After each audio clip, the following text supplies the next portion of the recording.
Welcome to Books and Brews. I believe we are on number 33 with Moni Castaneda. Castaneda, did I say that? Castaneda. Almost? Castaneda. Yeah, you said it well. It depends on having the correct accent, which I don't. So can you tell our audience a little bit about yourself and then a little bit about your book? Yeah, so I'm a Feng Shui consultant. I have been doing Feng Shui for about 24 years.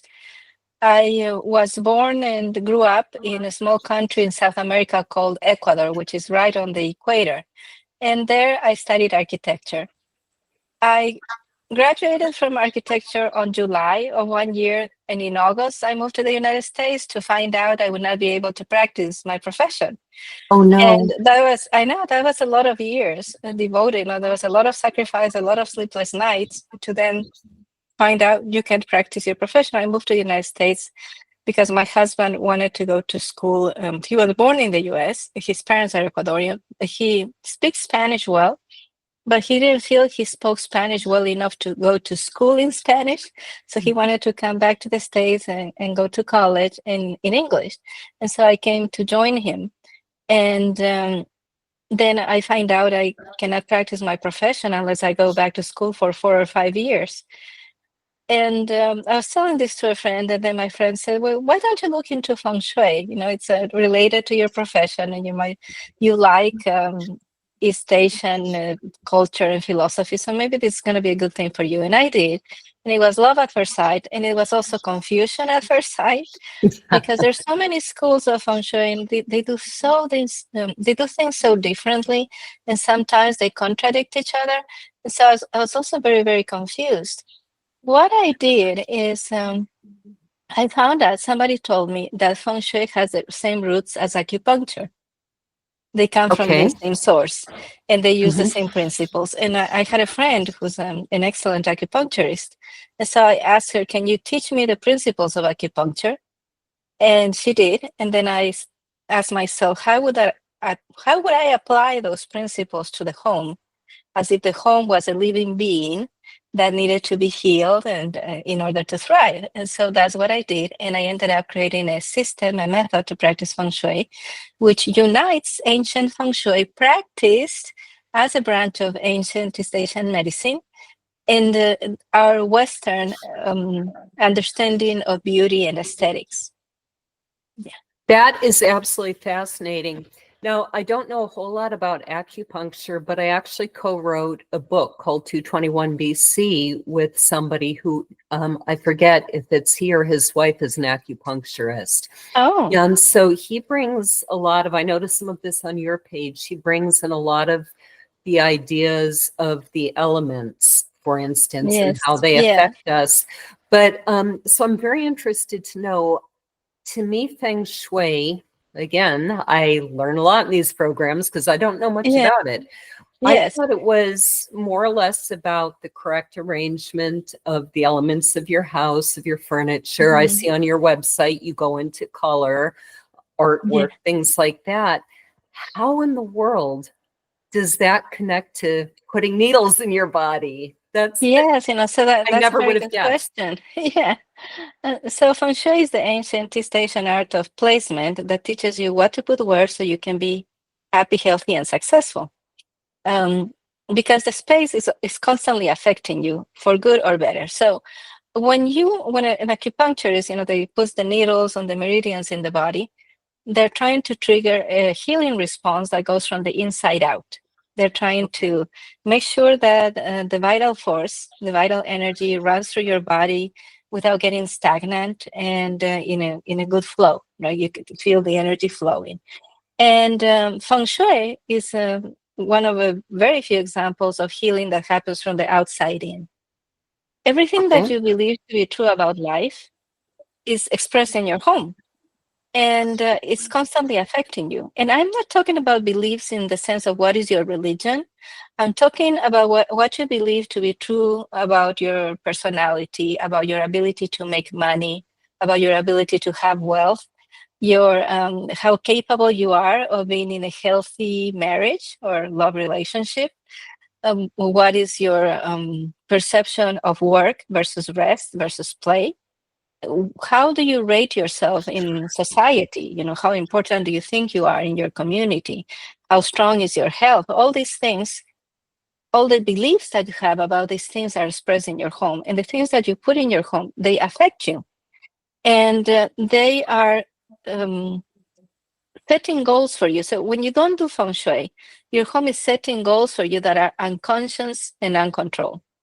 When you know what you're doing in the Feng Shui of your home, you are making conscious choices to where you want to get. So we use the same principle. Like the first principle of healing is wholeness, right? If you're whole in your body, then you can be completely healthy.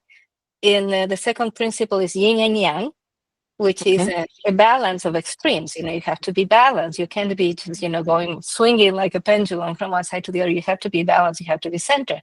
The third principle of healing is the flow, and the circulation of energy. So that happens in your body through the meridians that they use in acupuncture.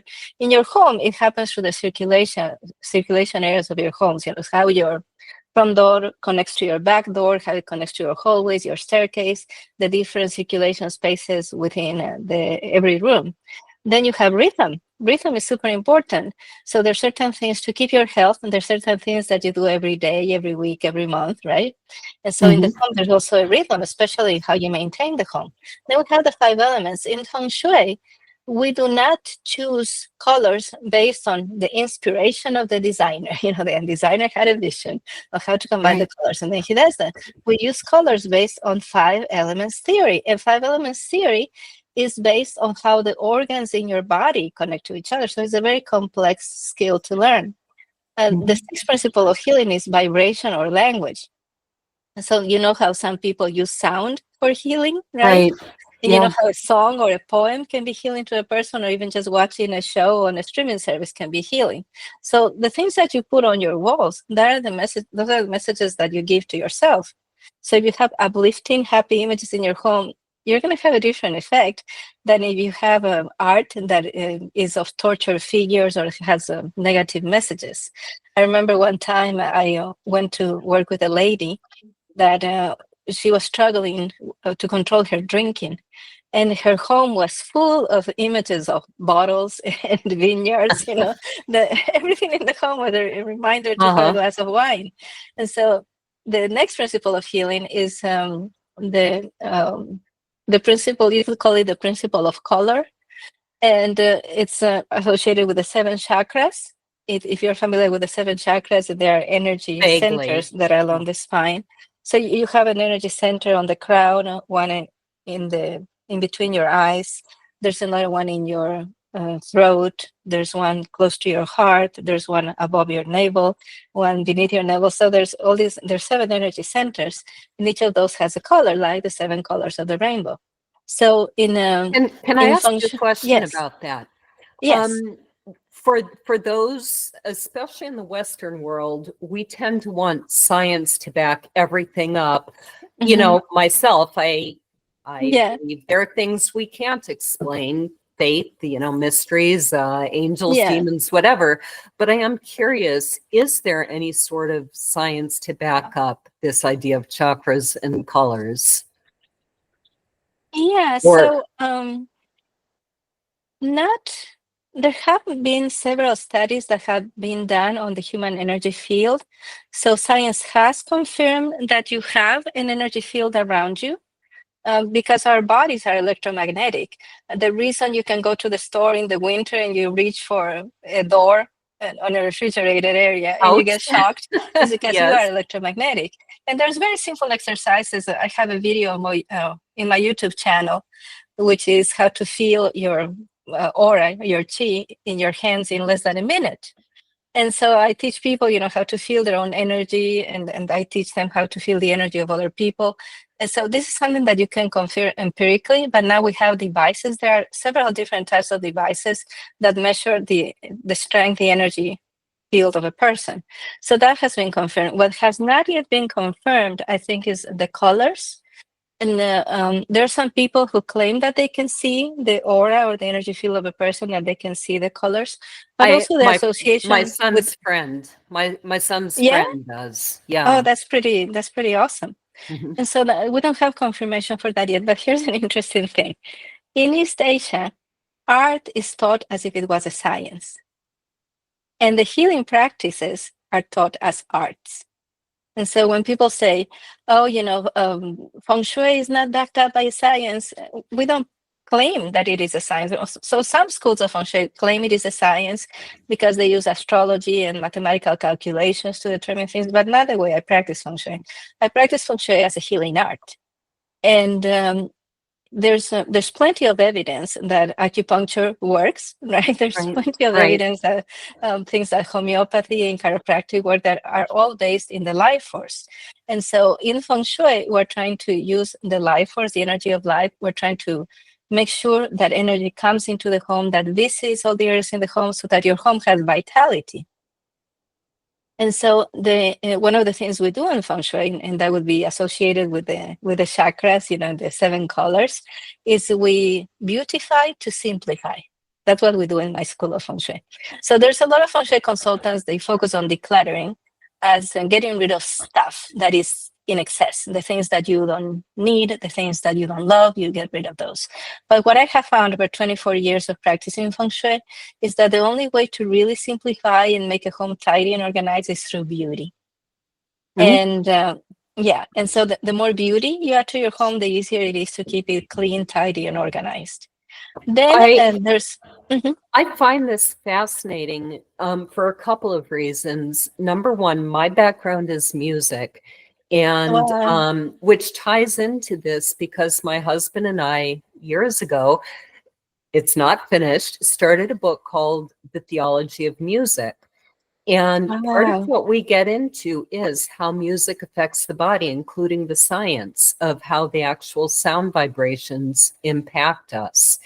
And part of our reading for that was a book called The Evidence of Beauty, I think is what it's called, or Evidential Mhm. Beauty, something like that, by Thomas Dubay, which is also sort of a theological study. I haven't read it. I'm sorry to say my husband did, but it's sort of a theological study of why beauty matters and how beauty impacts us, Mhm. how, let's say, the modern architecture versus the architecture of the Renaissance impacts us very differently because one is Yes. beautiful and one isn't. Yeah, And our modern architecture is dismal in it, many cases.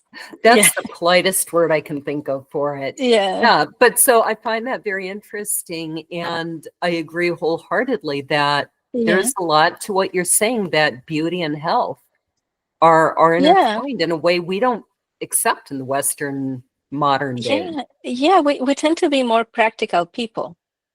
Too And so practical. one thing that engineering, the advances in engineering are one of the things that cause this drastic divide between these buildings. Like if you go to the historic center of almost any city in Europe or in the Americas, you're going to find there's a certain point. Up to that point, buildings were absolutely beautiful. And then there's a divide when buildings all of a sudden are no longer beautiful. And that's Right. because advances in engineering made it possible for us to just make boxes. And Mhm. practicality became more important than looks and stuff, right? And so one of the things that I learned in the School of Architecture, we did a really interesting experiment, and that confirms studies that have been done, because people tell you beauty is in the eye of the beholder. Right. But it turns out that 90% of beholders agree on what is beautiful.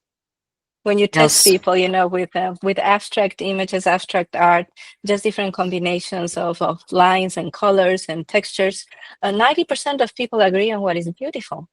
And we as a species, we're primed for beauty. We have this emotional response, to even just a sunrise or a sunset. And when we don't have beauty in the home, there's no motivation to clean, there's no motivation to organize. We go to these big box stores and we buy the ugliest organizers that you could ever imagine, like those big tubs with lids. And we think we're going to use those to keep our stuff organized. We won't, because they smell bad and they're ugly. And so people go to the store and they buy all these organizers that are themselves horrible. And if you go to a store, when you go down the aisle of home organization goods, most of what you see is not pretty. So the thought that you can take that into your home and you're going to love your home is crazy. That's very true. I'm just thinking about the organizers I have, which are really just kind of a collection of things that have appeared over the years. And that's, I've just put together another one, but that's a real motivation to think about that. Do you have children? Well, I do, but they don't live at home anymore. They're adults. They're adults, right? But you remember that when they were little, you buy these plastic organizers. Right. The floor is full of toys. It takes you 30 minutes to pick up the toys, and you put them in these plastic organizers. And then your kid comes over and turns it over in 2 seconds, and it's all undone. Your work of 30 minutes is erased in 2 seconds, right? So that's one of the things that happens with these things. They're lightweight, they're ugly. The children don't like them, so they knock them out. One of the biggest improvements of a family life, my kids are also adults, but when they were little, one of the biggest improvements was to change the plastic toy organizers by storage ottomans for our living room that were heavy enough. Storage ottomans, okay. Ottomans, yes. They were heavy enough the kids couldn't turn them over, And so it was a lot harder for them to create messes, and the ottomans themselves were just beautiful. And so that shift, that shift from the plastic ugly things full of toys that would just end up on the floor to the beautiful storage ornaments that stay put, that was a huge improvement in the quality of our life. Again, I find this so interesting because of my recent experience. About 1.5 years ago, we moved to a new house, and the house we have here is fine. It's nice. In fact, it's quite nice by most people's standards. But the house we left was absolutely incredible. And what I find interesting is that what I miss most about that house is not this incredible grand hall it had with all the windows to the outside. Yeah. One of the things I miss the very most is my closet. I had this beautiful walk-in closet with cherry wood and a gorgeous marble counter. And I found it so easy to keep things neat and organized. You see, you have experienced what I'm talking about. Right. And so we came here, and in a way, I still have a walk-in closet, but it's just shelves in a sunroom. And the sunroom itself is beautiful. But it's these plastic shelves, and I am having the hardest time keeping my clothes organized and neat and in that beautiful closet. So I wouldn't have guessed it's because the closet is beautiful. But that is the main difference. Yeah. It's something that you experienced, and yet you can't put it into words. You're probably wondering, why was I so tidy in my previous home and I'm having trouble in my new home? And the reason is beauty. And you're experiencing it, but you don't have the frame of mind to say, oh, this is what it is, right? And if you start adding beauty, you're going to start organizing. Well, because again, in the West today, we at least like to think that we are extremely logical. And to me, it's like, if you put away your clothes, you put away your clothes. Logically, it doesn't seem to make sense that because the closet is beautiful, you're more likely to put away the clothes. But that is my experience, and that's the main difference. I have the same space. Exactly. We are drawn to beauty, and we cringe away from eyesores. That's the truth. That's how we act. That's how we live. And so adding beauty to your home makes you automatically start taking better care of it. That's amazing. I am curious, as I was looking at your website, and it talks about the various elements, for instance, maybe color, arrangement. What would be some of the other elements of Feng Shui? Yeah, and so, I was relating to you before, like the different principles of healing that are used in acupuncture and also in Feng Shui, right? But in my system, the Nice Test Feng Shui system I created, we actually follow a path, right? So the first thing is make sure that the floor plan feels harmonious. People like living in complete spaces. So we like living in a place that is a rectangle or a square. If it's an L shape, if it's a C shape, if it's an irregular shape, we feel uncomfortable. So we make correction so the home feels complete, feels like a full shape. Then we work with balance. So that's extremes, things that are excesses or deficiencies. So for example, that would be, you have a staircase that has just one flight with no landing.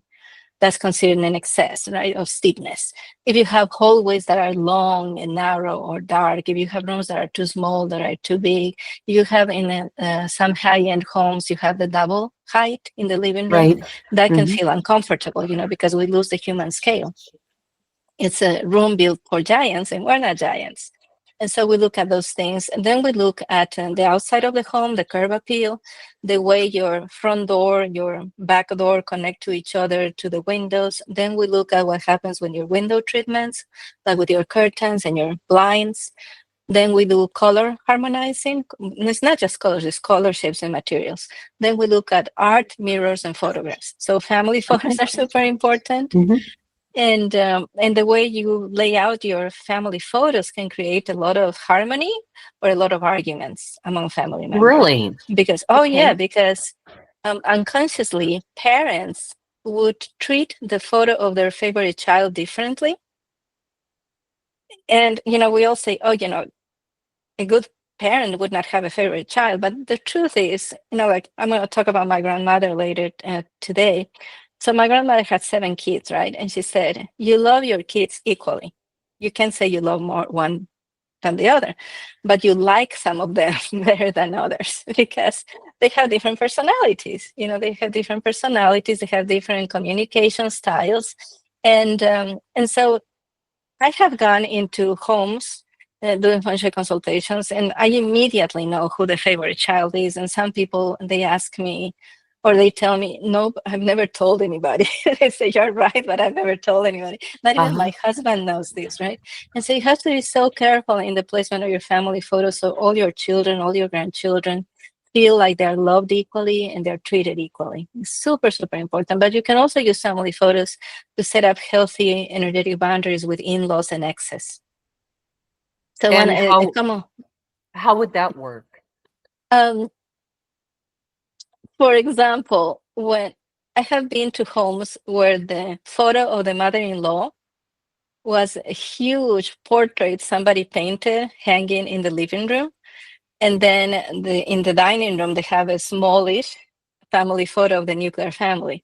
And then the wife complains to me and she says, my mother-in-law, she just meddles in everything. I can't make a single decision without consulting her. She criticizes everything. Of course, like, hey, you have a giant portrait of your mother-in-law in the living room. So what you're telling yourself, your unconscious mind, you're saying my mother-in-law is more important than me and my family. And then a common question, is with so many couples who divorce and had kids. One question is, what do I do with the photos of the father of my child? Where is it okay to place them? Where is it not okay to place them, right? So for all of that, we have templates in my Feng Shui system. Depending on what kind of family you are, we have these suggestions on how you should arrange your family photos. Your family photos are a way to establish healthy energetic boundaries and also to remind yourself that your main responsibility is to your nuclear family. You came from a family, your spouse came from another family, but your main responsibility is to the family that you're raising. Right. And so that is super, super important. And also mirrors, right? Because you'll see, like in every horror movie or in every thriller movie, there's going to be some scene where something weird is happening with mirrors. Like there's mirrors that distort the image, there's broken mirrors, there's mirrors that are concave or convex, and mirrors can affect a person's perception of themselves. In Feng Shui, the belief is that if a person has issues with alcoholism or any kinds of addictions, A fragmented mirror, like a mosaic mirror, is going to make them feel worse. It's going to make them worse because when they look at the mirror, they see a fragmented image of themselves. And the fragmentation of the personality is one of the factors that contributes to addiction. When the person doesn't feel whole, when they don't feel complete, when they feel like they're dispersed into many different themselves, right? When there's this lack of coherence of unity, there can be a tendency to addictions. And so we are very careful with the artwork that we put on the walls, the mirrors, and the family photos. And then we look at organization, right? We make sure that people are using beautiful things to organize their home, that they're not keeping a lot of things that they don't use or love, and that they're able to have a pipeline to get things out. So I recently wrote a blog article that was super popular, got a lot of attention. There's a pipeline of things coming to your home. You go to the grocery store, like you buy your groceries, and there's things at the end of the aisles, and there's things on the cash register that are impulse buys. So you go with a list, maybe, right, to buy a certain number of things, but you buy a lot more things than that. You go on Amazon, you go to the Walmart website, you Etsy, wherever you shop, right? And so you have this habit, this custom. You go physically to a store, or you go to your computer, and things come to your home. But most people don't have the exit pipelines, so where do objects end after I am done with them? So if I bought a lamp and I changed the colors of my walls and now my lamp doesn't go with the room anymore, where does it go? Do I sell it?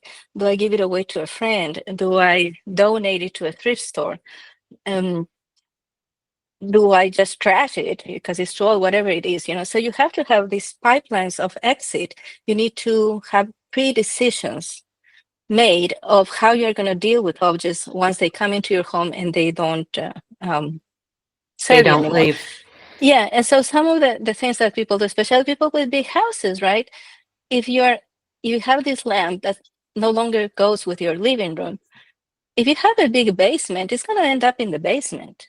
If you have a large garage, it's going to go in the garage, or it's going to go in the attic, because the pre-decision, the default decision you have made is whatever I don't know what to do with is going to go to this spot, right? Can I back up about the mirrors? Yes. I'm really curious about your opinion. I'll tell you my opinion, but I'm curious from a Feng Shui perspective.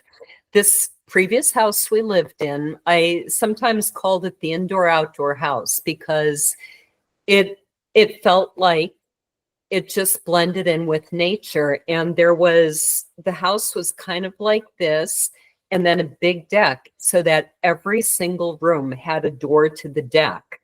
And it kind of circled around the deck like that. But in addition to that, there were, like in our bathroom, there were mirrors even on the side so it was like a double sink like this. And the mirror was like this, so that no matter where you walked in this house, you were either looking out the windows to nature, or you were walking toward a mirror that reflected the nature from behind you. I loved that because you felt like you were surrounded by nature, and they had landscape beautifully. But I'm curious what your perspective from Feng Shui is about having that many mirrors and windows. What would Feng Shui say about that? Okay, so mirrors activate the energy. The chi, the life force, bounces off of mirrors, right? So any room where you have a large mirror has more active energy than a room that doesn't have any mirrors. Interesting. So if you have a great room or a living room and you have a large mirror there, it's probably going to be really good if it is duplicating something that is worthy of being duplicated, like beautiful nature. But if you have a large mirror in the bedroom, you may have a hard time sleeping. If the mirror is facing the bed, you're going to have an even harder time sleeping. If you can see yourself in the mirror when you're lying down in bed, that's also not going to allow you to rest well. So it depends on the location, it depends on the size, and it also depends on the person, right? So if a person feels like they can never rest, like they're hyperactive, maybe having too many mirrors wouldn't be good for them. But if a person tends to be lethargic, having more mirrors around the house would help them.